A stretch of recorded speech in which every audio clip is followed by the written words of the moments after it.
novidade ontem à noite. Mas o Flamengo já tem a perda quase que concreta de 2 jogadores, né? Do Vinícius Júnior e do Viseu. E o Noval, o representante, o homem forte do futebol, falou sobre tudo isso.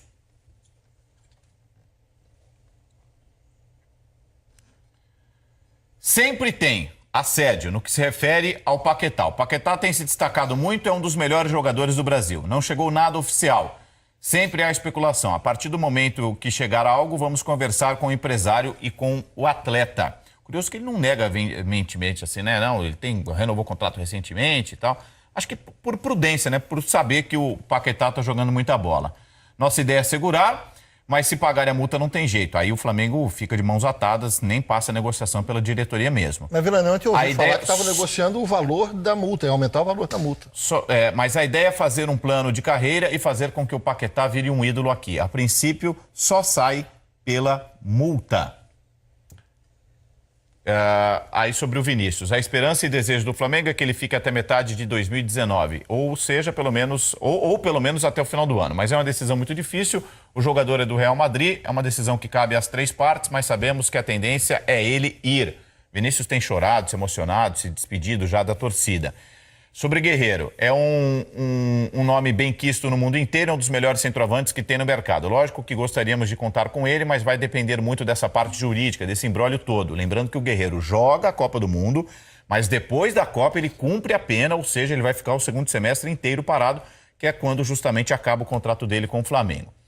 Ainda assim, o Noval diz que teria chance sim de renovar. Sentaríamos para conversar com ele para ver justamente o que pode ser feito.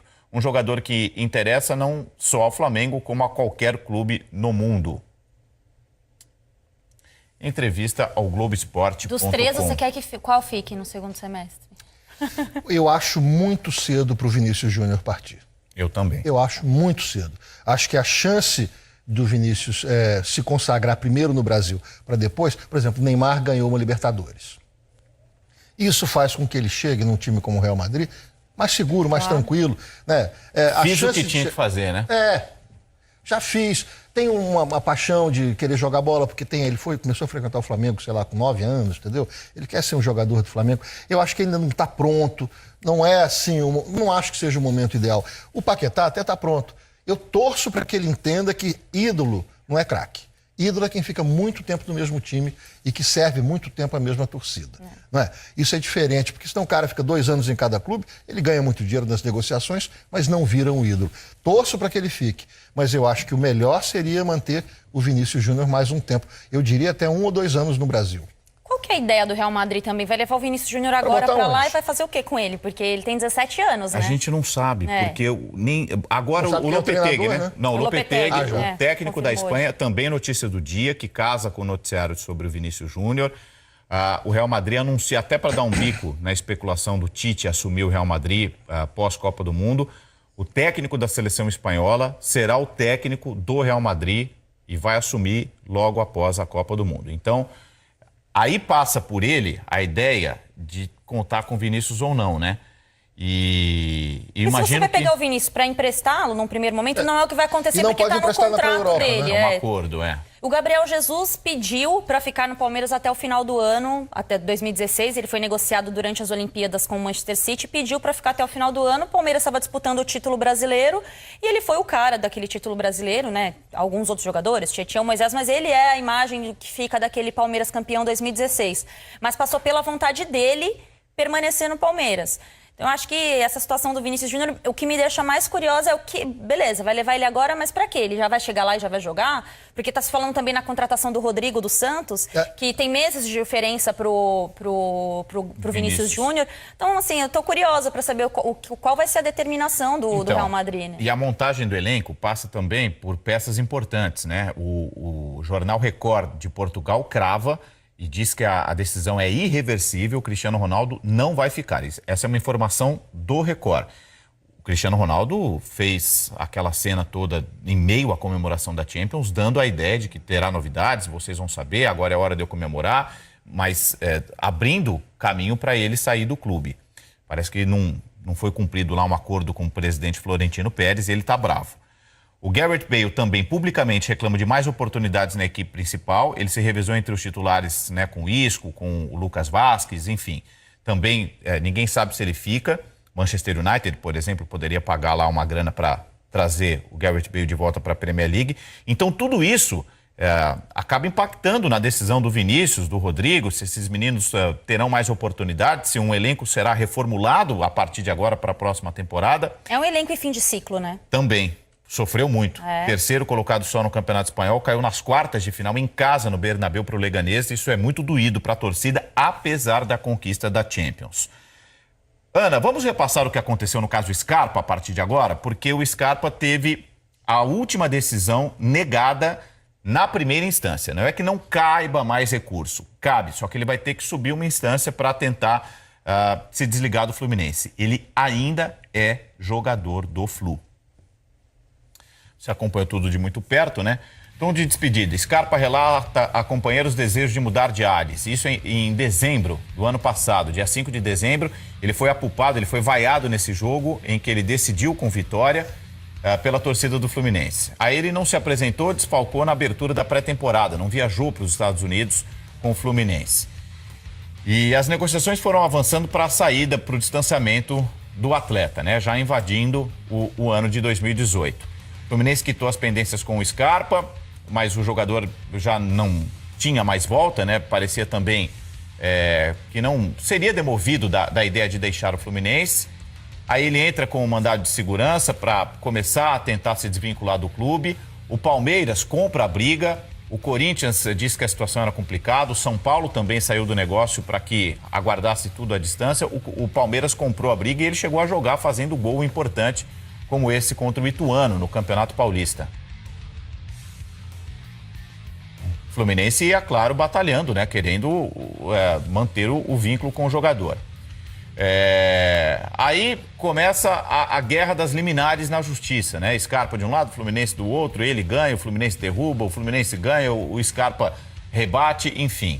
E aí, nos últimos dias, na última hora, ontem, né? No dia 11 de junho, que a gente vai ver, é a decisão final em primeira instância. Caso Scarpa, a justiça considera a reclamação improcedente e dá ganho de causa ao Fluminense. E ainda o Scarpa tem que bancar os custos do processo, né? R$122 mil.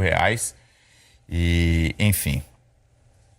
Que vida dura dele, né? Cara, eu acho que é um assunto que a gente já falou muito sobre essa relação dos empresários dele, né? Desse grupo de empresários, que é o mesmo do caso Zeca, por exemplo. Não à toa o Corinthians não conseguiu concluir a negociação, que depois foi dar certo só com o Internacional. O São Paulo, eu lembro que à época o Raí foi extremamente criticado, porque também não conseguiu contratar o Scarpa no meio dessa confusão toda. O São Paulo não se sentiu seguro o suficiente para fechar essa contratação. O que me surpreende é o tempo que ele está sem atuar. E isso não aconteceu só com ele, aconteceu com o Zeca. O Zeca ficou 5 meses sem jogar. Então, assim, a gente já falou sobre essa questão dos empresários. É até confortável pra gente falar sobre isso e atacar e colocar o dedo, quem tá certo ou quem tá errado nessa situação.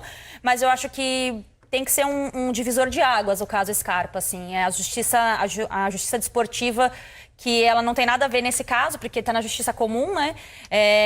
Ela tem que ser melhor avaliada, porque o Fluminense, os empresários, eles tinham muita certeza do que iria fazer com ele quando atrasaram os salários, quando ele ainda tinha contrato, para forçar a rescisão através da multa da rescisória por conta do salário atrasado. Então, assim, quem perdeu nessa história toda foi só ele. O Zeca e o Scarpa que perderam. Queria te ouvir, Edinho. É um assunto que você deve ter vivido, não pessoalmente, mas deve ter visto com companheiros ao longo da sua vida. Com certeza. Eu acho o seguinte, o Scarpa é um jogador que foi criado nas Laranjeiras, né? Tem um certo vínculo, um certo relacionamento, uma certa relação desde a infância com o clube. É claro que o Fluminense, nesses últimos tempos, tem problemas financeiros, muitos problemas internos também, políticos. Certamente deixou de pagar o dinheiro que ele tinha que ganhar. Inclusive, agora estão atrasados alguns salários e direitos de imagem. Mas essa relação não poderia ter entrado um empresário que não tem nada a ver com isso, só vê um objetivo, que é dinheiro, romper essa relação que o Scarpa, bonita que o Scarpa tem com o clube. Desde os 15 anos, 16 anos. Eu, por exemplo, cheguei no Fluminense com 13 anos de idade. tive uma excelente relação, lógico que era um outro momento, eu era preso ao clube, eu não tinha, era a lei do passe, ou seja, a gente era quase que escravo, não tinha como sair, mas eu cheguei a ficar 9 meses sem receber dinheiro e entendi o problema do Fluminense. Chegou um momento que eu saí do Fluminense, fui para a Itália, porque era meu objetivo também. Mas eu cheguei a ficar 9 meses sem receber. É claro que isso não é, a gente não... Você não está Não tá defendendo. certo. Não estou né? defendendo, Claro. não está certo. Mas essa relação do garoto com o clube, que projetou o garoto, que desde o início lá deu as coisas que faltavam para ele, como a relação do Vinícius Júnior agora, ele até enaltece o Flamengo, chorou e tudo mais. Existe um vínculo, existe uma relação. Isso não pode ser rompido assim, somente por causa do dinheiro. Passou um mês, cobriu, ops, agora pronto. Não é assim. Tem coisa forte atrás disso. E tem muito Eu empresário, acho, Guga, que permite isso. Tem muito empresário que fala, você não está recebendo? Tudo bem, não recebe. Eu não sei se foi o caso do Scarpa. Ah, mas tudo bem, lá na frente a gente briga por alguma coisa, por rescisão, para você justificar na justiça que você não recebia salário.